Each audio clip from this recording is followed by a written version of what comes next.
음행을 제하라는 제목으로 말씀을 전하고 기도하겠습니다. 이 연설을 우리가 읽기 위해서는 반드시 그 시대적 배경을 알고 있어야 됩니다. 호세아가 활동한 이 주전 8세기 중엽은 북이스라엘 입장에서 보면은 이 격동의 시절이었습니다. 40년간 통치하던 이 여로보암 2세가 BC 746년 죽은 이후에 아수르에 의해서 멸망당하기까지 이제 BC 722년에 멸망당하게 됩니다. 그 짧은 시기 한 20몇 년, 24, 5년 시기까지 무려 6명의 왕이 교체되었습니다. 이 중에 4명은 암살당했습니다. 밑에 있던 신하에 의해서 암살당하고 이 쿠데타가 일어나서 이게 왕권이 또 바뀐 겁니다. 이런 어수선한 시기에 통치했던 왕들은 때로는 친애굽, 애굽을 의지했고 또 때로는 친아수르, 아수르를 의지하는 정책을 펴면서 갈피를 잡지 못하고 있었습니다. 여로보암 2세 때는 북이스라엘의 최전성기라고 할 수가 있습니다. 경제적으로 굉장히 번영했고 또 영토적으로도 과거 솔로몬 왕 이후에 이 북이스라엘에서 가장 넓은 땅을 차지했을 시기입니다. 이런 여로보암 2세 때 이 경제적인 이 풍요의 맛을 본 백성들은 하나님 신앙하지 못하고 계속해서 이 바알이라는 이 풍요를 준다는 이 농경신을 지속적으로 계속 섬겼습니다. 하나님을 신뢰한다고 하면서 또 주변 제국들 더 신뢰하면서 친애굽했다가 친아수르 하면서 지냈습니다. 하나님께 예배는 하지만은 풍요 잘 살게 해준다는 이 바알들에게 마음이 가 있었습니다. 왕도 그렇고 백성들도 그렇고 이 이중적인 마음을 가지고 하나님을 섬기고 있었습니다. 이런 모습을 본 호세아가 하나님 말씀을 듣고 신랄하게 경고하고 회개할 것을 선포하는 것이 호세아서입니다. 예언자는 여러분 하나님 말씀을 맡은 사람입니다. 하나님으로부터 맡겨진 말씀을 가지고 이 말씀을 전하는 사람이 예언자입니다. 어떻게 하나님 말씀을 전할까요, 여러분? 통상 구두로 입으로 우리가 말로 하나님 말씀을 전합니다. 그러나 필요할 때는 행동으로 전하기도 합니다. 호세아가 부름받았을 그 당시 이스라엘 백성들은 앞에서 얘기했듯이 두 마음, 더블 마인드를 갖고 살았습니다. 경제적으로는 하나님을 섬기면서 또 풍요를 준다는 바알신도 섬겼습니다. 정치적으로는 하나님을 의지한다고 하면서 또 옆에 있는 제국들도 의지했습니다. 이런 이중적인 태도로 살아가는 이스라엘 백성들에게 하나님만 섬겨야 한다는 메시지를 전하기 위해서 호세아는 이 두 가지 방법을 다 동원해서 하나님 말씀을 전했습니다. 이 첫 번째 방법은 이스라엘 백성들의 영적 음행을 고발하기 위해서 호세아 자신이 직접 음란한 여자와 결혼함으로 이 행동함으로써 하나님의 경고를 전했습니다. 자기가 이 음란한 여자, 음행하는 여자를 아내를 맞이 들은 것 상징적으로, 그리고 이 그녀의 모습을 통해서 이스라엘의 이런 모습을 깨닫게 한 것입니다. 또 다른 한 방법은 심판의 말씀을 보통 통상 전한 대로 구두로 입으로 전했습니다. 이래서 3장이 행동으로서 하나님의 말씀을 전하는 이 부분입니다. 호세아가 음란한 여자 고멜과 결혼 생활을 통해서 이스라엘의 잘못된 행동을 고발하고 있는 본문이 1장의 3장입니다. 1장 2절에 그 시작이 됩니다. 하나님 1장 2절입니다. 제가 읽겠습니다. 여호와께서 처음 호세아에게 말씀하실 때 여호와께서 호세아에게 이르시되 너는 가서 음란한 여자를 맞이하여 음란한 자식들을 낳아라. 이 나라가 여호와를 떠나 크게 음란함이니라. 하나님께서 호세아 선지자에게 너 음란하고 음행하는 저 여자 찾아가서 결혼해라. 그리고 음란한 자식 낳아라. 이렇게 말씀하신 것입니다. 호세아는 하나님의 이 말씀에 순종해서 이 음란한 여자 고멜을 찾아서 결혼했습니다. 그렇다면 이 고멜 입장에서는 정말 과분한 남자와 결혼한 건 아니겠습니까? 고멜은 이 남편 호세아만 사랑하고 따라야 할 것 같습니다. 그런데 이 음란한 여자 고멜은 고귀한 남편 호세아를 두고도 다른 남자를 찾아서 바람을 피웁니다. 이런 남자들은 바람을 피우는 거예요. 2장 5절 말씀입니다. 우리 오늘 본문에 해당됩니다. 2장 5절입니다. 그들의 어머니는 음행하였고 이 그들은 고멜과 자기와 사이에 호세아 사이에 난 자식들입니다. 그들을 임신했던 자는 부끄러운 일을 다 행하였나니 이는 그가 이르기를 나는 나를 사랑하는 자들 따르리니 고멜이 나옵니다. 그들이 내 떡과 내 물과 내 양털과 내 상과 내 기름과 내 술들을 내게 준다 하였습니다. 이 자기 아내 고멜이 다른 사랑하는 자들 떠나서 이제 떠나가고 따르겠다는 거예요. 남편인데도 이 고멜은 스스로 이제 자기 부끄러운 짓을 하고도 이렇게 당당합니다. 남편이 있는데도 다른 남자와 바람이 난 것입니다. 그를 따라 나선 거예요. 그들을. 그 남자가 남편 호세아가 아니라 그 남자들이 음식을 준다는 거예요. 떡과 물을 준다. 그 남자들이 옷도 준다는 거예요. 양털과 삼을 준다. 그 생을 즐길 수 있는 것들도 준다는 것입니다. 기름도 주고 술도 제공한다고 말하면서 호세아를 떠난 것입니다. 호세아의 아내 고멜의 이런 모습은 하나님을 버리고 이방 나라의 거짓 신들을 숭배하고 따르는 이스라엘 모습을 보여주고 있습니다. 그걸 상징하는 거예요. 이스라엘은 여로보암 2세 때 막대한 부와 권세를 누렸지만 그들은 이 모든 부귀 영화를 하나님께서 주신 것이라고 생각하지 않고 이방 신들이 자기들에게 준 것이라고 그들에게 공을 돌리고 있습니다. 그리고 우상 숭배에 깊이 빠져버린 것입니다. 여러분, 돈을 많이 벌고 부하고 이 우상 숭배하면 어떻게 변할까요? 이 여로보암 2세 때 북이스라엘이 어떤 모습을 가지고 있었을까요? 거의 동시대에 살았던 아모스 선지자의 말씀에 보면은 이들의 행위가 어떤지 정확하게 알 수 있습니다. 아모스서 2장 6절에서 8절에 이렇게 고발하고 있습니다. 여호와께서 이와 같이 말씀하시되 이스라엘의 서너 가지 죄로 말미암아 내가 그 벌을 돌이키지 아니하리니 이는 그들이 은을 받고 의인을 팔며 신 한 켤레를 받고 가난한 자를 팔며 힘없는 자의 머리를 티끌 먼지 속에 발로 밟고 연약한 자의 길을 굳게 하며 아버지와 아들이 한 젊은 여인에게 다녀서 내 거룩한 이름을 더럽히며 모든 제단 옆에서 전당 잡은 옷 위에 누우며 그들의 신전에서 벌금으로 얻은 포도주를 마심이니라. 여러분, 얼마나 이렇게 타락한 곳이 북이스라엘 여로보암 시대입니까?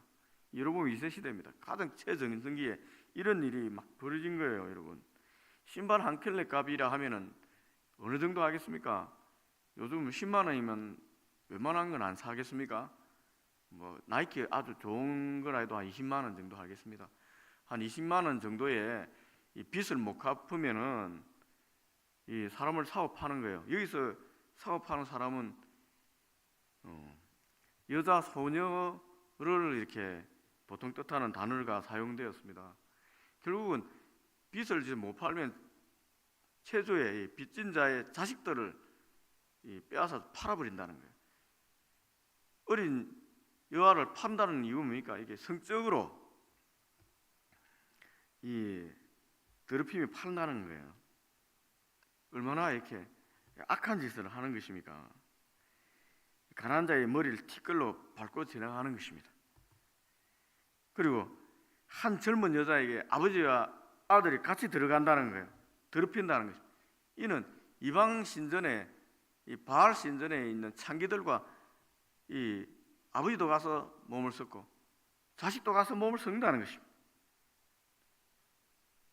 이 전당잡은 돈 조금 빌려주고 고리대처럼 없는 전당잡아 다 빼앗은 그걸로 불을 취하면서 눕는다는 것입니다.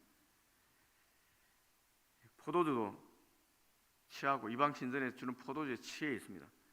하나님 정의가 완전히 사라져 버립니다. 이게 이제 북이스라엘의 우상 숭배하고 부하게 되면 이렇게 변하는 거예요. 뭐 우리도 비슷하다고 생각됩니다. 우리도 갑자기 부하게 되고 하나님 떠나면 이와 비슷한 모습으로 전락되는 것입니다. 여러분, 이런 호세아 같은 남편 버리고 다른 남자 좋다고 쫓아가는 여자를 여러분들은 어떻게 해야 하겠습니까?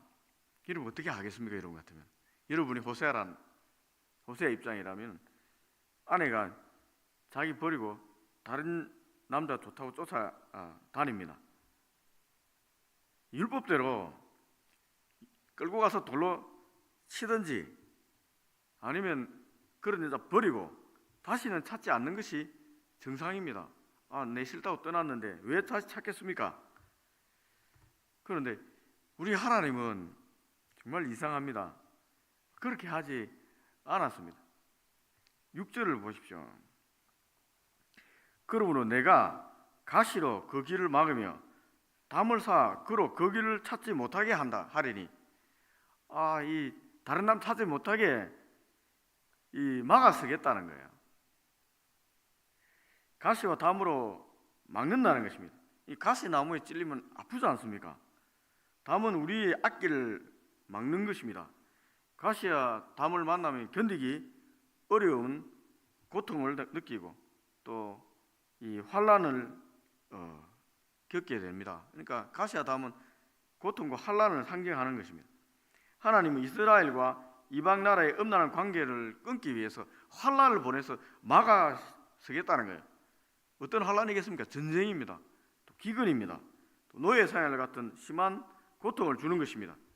그래서 이방 신들 쫓다가 이 가시와 담과 같은 이 고통 만나서 자신의 참된 하나님, 남편 되는 하나님을 기억하고 돌아오게 하겠다는 것입니다. 이 7절입니다. 그가 그 사랑하는 자를 따라갈지라도 미치지 못하며 그들을 찾을지라도 만나지 못할 것이라.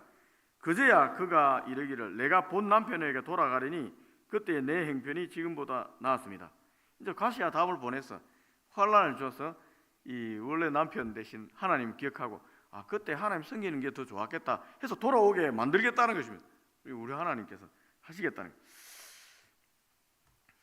우리도 여러분 세상을 쫓아가다가 고생하면 갑자기 어려움 당하면 하나님을 신앙했던 그때가 좋았다라고 고백하게 됩니다. 열심히 신앙생활 하다가 세상 좋다고 또 이렇게 우리가 세상으로 나갈 때가 있지 않습니까? 그러다가 이제 우리 뜻대로 안 되는 게 인생입니다. 뭐 열심히 사업도 하고 열심히 돈도 모아봤는데 하루아침에 다 날아가는 거예요. 또 질병도 찾아오고 어려움이 막 찾아오면은 그래도 하나님과 함께 있을 때는 이 정도는 아니었는데 이제 이렇게 고백하게 되는 것입니다. 내 능력, 내 힘으로 부를 이루었고 성공했다는 착각이 하루아침에 깨어져 버릴 때가 있습니다. 우리가 받은 것, 모든 것 오직 주님의 은혜임을 이제 깨닫게 되는 시기입니다. 그러면 하나님께 돌아가는 것입니다. 고생하면은 하나님께 돌아가는 거예요. 누가복음 5장에 돌아온 둘째 아들 고백을 한번 들어보십시오. 아버지께 유산 받아서 자기 혼자 사업해서 아버지보다 잘 살겠다고 떠난 둘째 아들이 밖에 가서 이방국에 가서 너무너무 고생을 많이 하다가 아버지가 돌아가려고 그때 깨달은 마음입니다. 누가복음 15장 17절에 19절입니다. 둘째 아들 말입니다. 내 아버지께는 양식이 풍족한 품꾼이 얼마나 많은가. 나는 여기서 줄여 죽는구나. 내가 일어나 아버지께 가서 이르기를 아버지 내가 하늘과 아버지께 죄를 지었사오니 이제부터는 아버지 아들이라 일컬음을 감당하지 못하겠나이다. 나를 품꾼의 하나로 보소서 하리라 하고 일어나 아버지께 돌아갔습니다. 돌아가니까 아버지의 그 사랑을 깨닫는 거예요. 여러분 아버지가 뭐 조금밖에 자기한테 주지 않는 것 같은데 그게 아니었던 것입니다. 하나님은 우리를 너무도 사랑하십니다. 그래서 바람난 고벨처럼 우상에게도 절하고 우상 따라가면 그 하나님이 우리를 사랑하는 그 사랑이 죽음보다 강력하기 때문에 끝까지 우리를 되찾을 때까지 우리를 징계하시고 깨닫게 하시는 거예요.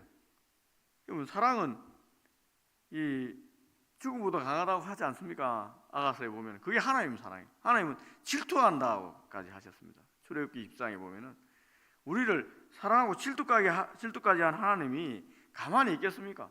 어떻게 하든지 우리를 찾으시는 거예요. 그리고 깨닫게 하시는 거예요. 진짜 사랑이 누군가? 여러분 바람나서 난 남자는 진짜 사랑하는 게 아닙니다. 다 빼먹으려고 하는 거예요. 다 돈 빼먹으려고 하는 겁니다. 이 무엇을 깨닫게 하려고 하나님께서 우리에게 가시와 담으로 고난을 주겠다는 것입니까? 8절입니다. 곡식과 새 포도주와 기름은 내가 그에게 준 것이요 그들이 바알을 위하여 쓴 은과 금도 내가 그에게 더하여 준 것이거늘 그가 알지 못하도다. 거짓 우상들이 우리들에게 좋은 것 준다는 것 착각임을 깨닫게 하시겠다는 것입니다. 여러분 좋은 것을 주시는 분은 하나님이지 사단이 아닙니다. 우상이 아닙니다. 야고보서 1장 16절 17절 말씀입니다. 야고보 사도가 얘기합니다. 내 사랑하는 형제들아 속지 마라. 제발 좀 속지 마라. 온갖 좋은 은사와 온전한 선물이 다 위로부터 삐뚤의 아버지께로 내려오나니 그는 변함도 없으시고 회전하는 그림자도 없으시니라. 여러분 속지 마십시오. 여러분이 가지고 있는 온갖 좋은 것들은 다 삐뚤의 하나님께서 우리에게 주신 겁니다. 다른 존재가 준 게 아니에요. 사람들이 너무 많이 속는 것입니다. 이 사실을 깨닫지 못하면은 깨달을 때까지 하나님께서 가시나무와 탐으로 우리를 징계하시는 것입니다. 어떤 가시나무를 만나겠습니까? 제일 먼저 첫 번째 하나님께서 우리가 가지고 있는 불을 가져가 버립니다. 19절 한번 보십시오. 그러므로 내가 내 곡식을 그것이 익을 계절에 도로 찾으며 내가 내 새 포도주를 그것이 맛들 시기에 도로 찾으며 또 그들의 벌거벗은 몸을 가릴 내 양털과 내 삶을 빼앗으리라. 내가 이제 다 빼뜨려 버리겠다는 거예요. 하나님께서. 또 12절입니다. 그가 전에 이르기를 이것은 나를 사랑하는 자들이 내게 준 값이라 하던 그 포도나무와 무화과 나무를 거칠게 하여 수풀이 되게 하며 들짐승들이 먹게 하리라. 그 좋은 과실나무고 전부 바치고 다 표로 만들어 버리겠다는 거예요. 도로 다 빼뜨려 가시겠다는 거예요. 이게 첫 번째 만나게 되는 가시입니다. 두 번째 삶의 즐거움과 평안도 다 가져가 버리겠다는 것입니다. 10절입니다. 이제 내가 그 수치를 그 사랑하는 자의 눈앞에 드러내리니 그를 내 손에서 건져낼 사람이 없으리라. 이 부끄러움과 수치를 다 드러내게 만들겠다는 거예요. 이 가지고 있는 명예가 이런 거 다 빼들어 가버리겠다는 것입니다. 11절입니다. 내가 그의 모든 희락과 절기와 월삭과 안식일과 모든 명절을 폐하겠다. 하나님께서 주시는 이 모든 평강과 은혜를 다 이렇게 가져가겠다는 거예요. 이 즐거움, 희락을 다 빼들어 가버리겠다는 거예요. 이제 점점 이제 이 가시나무와 담이 심해지는 것입니다. 세 번째, 거짓 우상 풍요신 바알을 섬긴 그 시일대로 내가 계속해서 회개할 때까지 징계하시겠다. 13절입니다. 그 귀고리와 폐물을 장식하고 그가 사랑한 자를 따라가서 나를 잊어버리고 향을 살라 바알들을 섬긴 시일대로 내가 그에게 벌을 주리라. 여호와의 말씀이니라. 바알을 이 징계하시겠다는 것입니다. 그가 성인 바알, 풍요의 신이라고 했지 않습니까? 바알 열심히 신경 부자 되고 잘 살 거라고 생각하지만 하나님께서 다 빼들어 가니까 너 바알 계속 한번 섬겨봐라. 누가 참 왕이냐? 누가 참 신이냐? 네가 고백할 때까지 내가 한번 눌러보겠다. 하나님께 철저하게 다 빼들어 가버리겠다. 언제까지? 깨달을 때까지 하는 거예요. 깨달을 때까지. 이스라엘 백성들이 섬긴 바알은 이 농사신입니다. 하늘에 비를 관장한다는 거예요. 그 당시 농경신이니까 비가 와야 풍요하지 않습니까? 농사 잘 되지 않습니까? 이 시대에 이 바알을 다른 말로 하면 돈신입니다. 돈. 만몬입니다. 만몬. 이곳에 있는 여러분들 중에도 우리 중에도 현대판 바알인 돈신의 절하고 굴복하는 사람은 없습니까, 여러분? 우리도 모르게 여러분 돈신을 섬기는 사람 많습니다. 우리는 우상을 숭배하면서 이 시대는 잘 알 수가 못해요. 내가 우상을 숭배하는지 내가 돈신에 빠져 있는지도 알 수 없습니다. 왜? 이 세상은 자본주의잖아요. 우리가 자본주의 살아갑니다. 세상 속에 살다 보니까 돈 좋아하고 사랑은 너무 자연스럽고 당연한 것입니다. 그렇기 때문에 잘 몰라요. 그러나 하나님 아버지는 우리 마음을 정확하게 아십니다. 우리가 깨닫지 못해도 하나님은 우리가 하나님을 사랑하는지 돈을 더 사랑하는지 정확하게 알고 있습니다. 하나님께서 우리 마음을 보시고 돈을 더 사랑한다 생각하면은 사랑의 채찍을 들고 가시나무 채찍을 들고 때리는 거예요. 여러분이 누리고 즐거워하며 하하호하는 모든 부도 다 이렇게 가져가 버릴 수 있습니다. 가져가 버리는 거예요. 고난의 광풍이 몰아쳐 얼굴에 웃음이 사라지고 평강이 사라질 수도 있습니다. 여러분, 하나님 때립니다. 하나님이 돌이킬 때까지 우리를 계속 놓지 않는 거예요. 계속 돌이킬 때까지. 하나님만이 물질의 주인입니다. 하나님만이 모든 것 좋은 것 주시는 분입니다. 하나님만이 참 신입니다. 라고 고백할 때까지 계속 때리는 것입니다. 왜 그렇습니까? 자신의 독생자 예수님을 십자가에 못 박아 죽이면서까지 우리를 사랑하시는 그 하나님 아버지의 사랑을 생각하면 왜 그런지 알 수 있습니다. 예수님 피값으로 우리를 사셨는데 그 예수님의 그 귀한 십자가의 보혈로 우리를 구원했는데 우리를 빼앗기고자 하겠습니까? 절대 안 빼앗기고자 하는 거예요. 하나님께서 이 사단이나 우상이 절대 넘기지 않으려고 하는 것입니다. 하나님 그 사랑이 우리를 잡고 있으니까 그런 겁니다. 사랑한 아들은 때리잖아요. 자식들은 바로 가라고. 징계가 없으면 사생자라고 했습니다.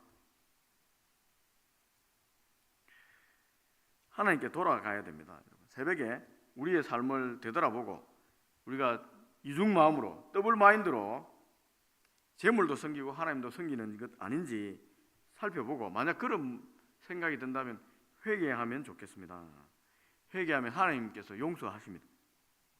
돌아온 탕자를 본 아버지의 심정으로 우리를 불쌍히 여기고 다시 하나님의 자녀로 삼아 줄 것입니다. 여러분들의 손가락에 이 돌아온 탕자의 아버지가 내 아들이란 인장 반지를 끼워 주셨듯이 다시 여러분들에게 내 아들이라고 인장 반지를 끼워 줄 것입니다. 그러면 여러분 우리 삶에 일어나는 모든 고난들이 잠잠해지는 것입니다. 기도하겠습니다.